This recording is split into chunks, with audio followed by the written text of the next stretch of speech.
Assalamualaikum warahmatullahi wabarakatuh. Adik-adik kelas 5, bagaimana kabarnya hari ini? Semoga adik-adik semua sehat walafiat dan semuanya baik-baik saja dan tetap semangat untuk belajar. Adik-adik, hari ini adalah jadwal mata pelajaran sejarah kebudayaan Islam.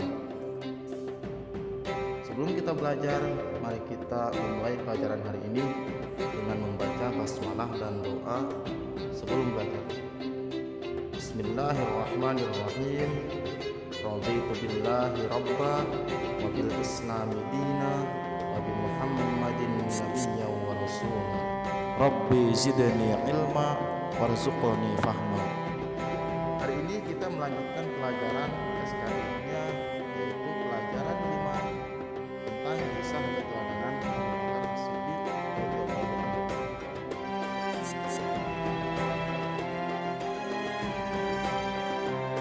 Adik-adik, dalam bab ini kita akan mempelajari biografi atau sejarah hidup dari Abu Bakar As-Siddiq radhiyallahu anhu.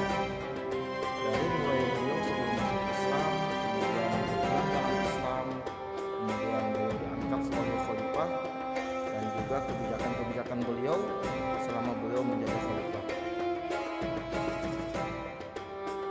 Sekarang kita mulai dari materi yang pertama, yaitu Abu Bakar As-Siddiq sebelum masuk Islam. Abu Bakar As-Siddiq dilahirkan pada tahun 533 Masehi atau usianya 2 tahun lebih muda dari Nabi Muhammad sallallahu alaihi wasallam. Pada masa kecil nama beliau adalah Abu Bakar. Kemudian setelah beliau masuk Islam dan Nabi Muhammad sallallahu alaihi wasallam, nama beliau diganti dengan nama Abdullah. Maka nama lengkap beliau adalah Abdullah bin Abi Quhafah At-Taimi. Ayah beliau bernama Utsman yang mempunyai nama kunyah apa. Oleh karena itu Abu Bakar sering dipanggil Abu Bakar bin Abi Quhafah. Nasab beliau adalah Abu Bakar bin Abi Quhafah bin Amir bin Amr bin Sa'ad bin Taim bin Murrah. Beliau adalah berasal dari Bani Taim bin Murrah.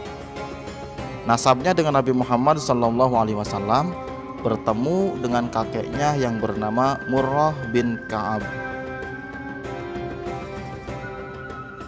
Sedangkan nama Abu Bakar adalah nama gelar yang diberikan oleh Nabi Muhammad SAW karena beliau adalah orang yang paling cepat masuk Islam ketika diajak oleh Nabi Muhammad SAW. Sedangkan gelar As-Siddiq adalah gelar yang diberikan kepada Abu Bakar karena beliau selalu membenarkan apa yang disampaikan oleh Nabi Muhammad SAW. Terutama beliau membenarkan peristiwa Isra Mi'raj saat orang-orang Mekah pada saat itu mendustakan peristiwa Isra Mi'raj.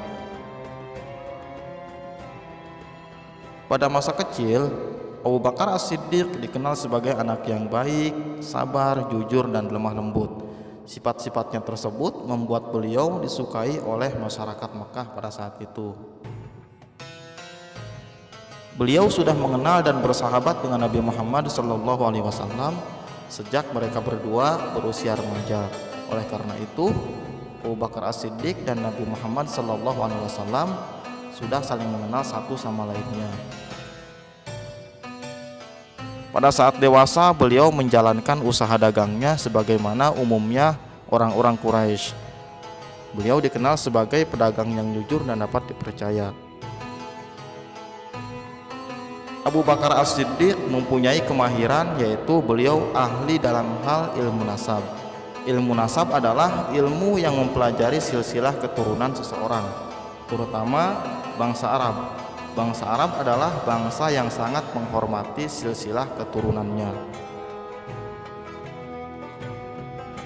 Sekarang kita ke materi selanjutnya, yaitu berjuang dalam Islam. Abu Bakar As-Siddiq, beliau masuk Islam pada masa awal Nabi Muhammad SAW mendakwahkan ajaran Islam. Bagi Abu Bakar tidak sulit untuk menerima ajaran Nabi Muhammad SAW karena sebagaimana yang sudah dijelaskan sebelumnya, Abu Bakar As-Siddiq dan Nabi Muhammad SAW mereka sudah saling mengenal sejak mereka masih remaja. Dengan demikian maka Abu Bakar As-Siddiq termasuk sebagai sahabat yang tergolong ke dalam as-sabiqun al-awwalun, yaitu orang-orang yang pertama masuk Islam. Setelah masuk Islam, Abu Bakar As-Siddiq mencurahkan waktu dan tenaganya untuk memperjuangkan agama Islam. Sebagaimana yang sudah dijelaskan sebelumnya, bahwa beliau adalah seorang pedagang yang sukses. Abu Bakar As-Siddiq adalah termasuk orang-orang kaya dari golongan orang-orang Quraisy. Oleh karena itu, beliau banyak menyedekahkan hartanya untuk memperjuangkan dan menyebarkan agama Islam. Beliau ikut membantu Nabi Muhammad SAW dalam menyebarkan dan mengajarkan agama Islam kepada para sahabatnya. Dalam dakwahnya, Abu Bakar As-Siddiq berhasil mengajak sahabat-sahabatnya masuk Islam. Di antara para sahabat yang masuk Islam dengan ajakan Abu Bakar As-Siddiq adalah Utsman bin Affan, Abdurrahman bin Auf, dan Az-Zubair bin Awwam. Selain sebagai sahabat Nabi Muhammad SAW, Abu Bakar As-Siddiq juga adalah mertua dari Nabi Muhammad SAW. Setelah putri beliau yaitu Aisyah binti Abu Bakar dinikahi oleh Nabi Muhammad SAW. Abu Bakar As-Siddiq sangat mencintai Nabi Muhammad SAW. Beliau selalu memberikan dorongan dan semangat dalam menyebarkan agama Islam. Bahkan beliau selalu membela Nabi Muhammad SAW pada saat Nabi Muhammad SAW disakiti dan diganggu oleh orang-orang Quraisy. Abu Bakar As-Siddiq juga adalah sahabat yang menemani Nabi Muhammad SAW saat Nabi Muhammad SAW hijrah dari Mekah ke Madinah. Pada masa awal-awal Islam, Abu Bakar As-Siddiq juga banyak memerdekakan budak-budak yang masuk Islam. Pada saat itu banyak budak-budak yang masuk Islam yang disiksa oleh tuan-tuan mereka yang masih musyrik agar mereka kembali menjadi orang musyrik. Kemudian budak-budak tersebut dibeli oleh Abu Bakar As-Siddiq untuk dimerdekakan. Di antara budak-budak yang dimerdekakan yang paling terkenal adalah Bilal bin Rabah.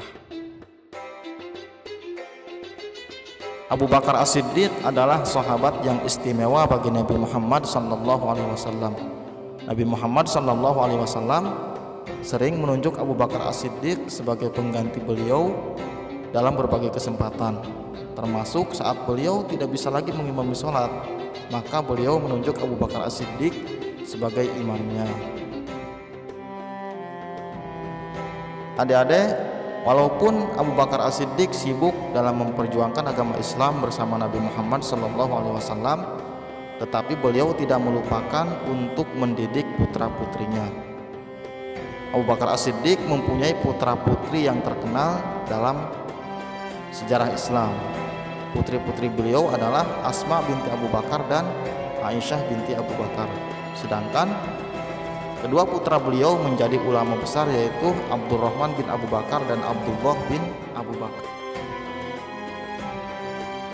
Nah, adik-adik, itu adalah sekilas tentang sejarah hidup Abu Bakar As-Siddiq radhiyallahu anhu dan perjuangan beliau membela Islam bersama Nabi Muhammad sallallahu alaihi wasallam. Insyaallah nanti pada pertemuan yang akan datang kita akan melanjutkan sejarah hidup Abu Bakar As-Siddiq setelah beliau diangkat sebagai khalifah. Untuk pertemuan hari ini mungkin sekian saja. Kurang lebihnya mohon maaf. Kita tutup pelajaran hari ini dengan membaca hamdalah dan juga doa kafaratul majlis. Alhamdulillahirabbil alamin. Subhanakallahumma wa bihamdika asyhadu an la ilaha illa anta astaghfiruka wa atubu ilaik. Wassalamualaikum warahmatullahi wabarakatuh.